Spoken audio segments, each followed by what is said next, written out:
Okay guys, so this is our second destination. So this is a Coral Garden snorkeling area. So kaya po nung sinabi ko kanina guys, so lahat po nung naliligo nito is nagbabayad po. Okay guys, if you want to swim, you need to pay 100 pesos each. But don't worry guys, we have a two stairs side by side. Then wag lang po natin kukupuan yung mga tating natin. Pag inupuan po natin yan, tatawag tayo, sabay-sabay tayong lalangoy pabalik. Okay guys? Okay, may free goggles naman po tayo.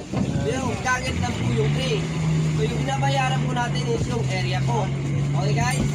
So yung mga marunong pong lumangoy, kahit hindi na po kayo mag-life jacket. Kung marunong naman po kayong malunod, hindi nyo naman po mag-life jacket. Okay guys? Sira mo ako. Tayo guys.